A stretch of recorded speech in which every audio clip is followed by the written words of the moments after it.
नमस्कार, मी ॲडव्होकेट अथर्व मगदूम आणि आजच्या व्हिडिओमध्ये आपण जाणून घेऊया मालकी हक्क सिद्ध करण्याचे 5 असे कोणते पुरावे आहेत जे पुरावे तुमच्याकडे असतील तर तुमचा मालकी हक्क हा मजबूत होतो.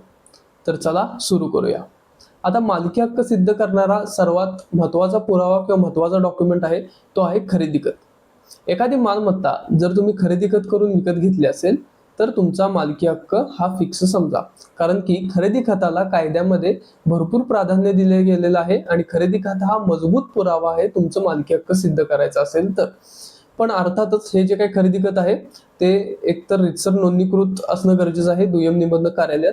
त्याचसोबत खरेदी खत हे वैध असणं गरजेचं आहे. वैध म्हणजेच काय, जर फसवणूक या कॅटेगरीमध्ये खरेदी खत झालं असेल आणि ते कोणीतरी कोर्टात चॅलेंज केलं तर ते निश्चितच रद्द होऊ शकतं. त्यामुळे जर खरेदी खत हे नोंदणीकृत असेल आणि जर वैध असेल तर अशा केसमध्ये तुमचा मालकी हक्क हा फिक्स समजा.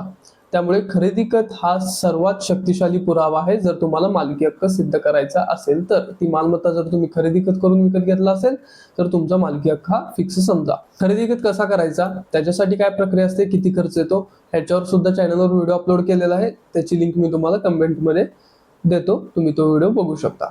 आता दुसरा डॉक्युमेंट आहे किंवा दुसरा पुरावा आहे तो आहे वारस प्रमाणपत्र. जर एखादी वडिलोपार्जित मालमत्ता असेल आणि त्या मालमत्तेमध्ये तुम्हाला मालकी हक्क सिद्ध करायचा असेल तर सर्वात मजबूत पुरावा आहे तो आहे वारस प्रमाणपत्र.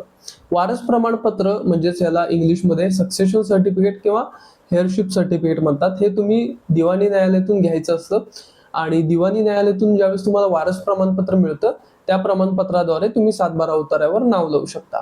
त्यामुळे जर समजा ती वडिलोपार्जित मालमत्ता असेल आणि तुमच्याकडे त्या संदर्भात वारस प्रमाणपत्र असेल तर निश्चितच तुम्ही त्या जमिनीमध्ये किंवा त्या मालमत्तेमध्ये मालकी हक्क सिद्ध करू शकता. वारस प्रमाणपत्र हे कसं घ्यायचं कोर्टातून, त्याच्यासाठी काय प्रक्रिया असते आणि किती खर्च येतो ह्याच्यावर सुद्धा व्हिडिओ ऑलरेडी आपण बनवलेला आहे आणि त्याची लिंक सुद्धा कमेंटमध्ये तुम्हाला बघायला मिळेल.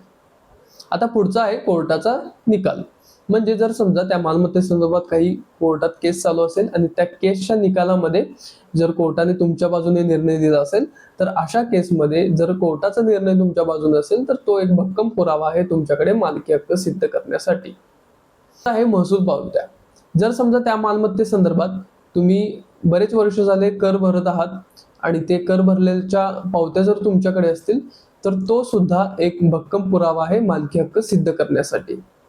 त्याच्यानंतर आहे जुने दस्तावेज. आता जुने दस्तावेज म्हणजे काय, जर समजा तुम्ही टायटल चेन तुमच्याकडे असेल, पहिल्यापासून ती जी काही मालमत्ता आहे त्या मालमत्तेमध्ये तुमचा मालकी हक्क कसा होता ह्याची जर टायटल चेन तुमच्याकडे असेल की तुम्ही ती मालमत्ता कुणाला ट्रान्सफर केली नाही, पहिल्यापासून तुमच्याकडे आहे, हे जर टायटल चेन तुमच्याकडे असेल तर तो सुद्धा तुम्हाला मालकी हक्क सिद्ध करण्यासाठी एक भक्कम पुरावा आहे.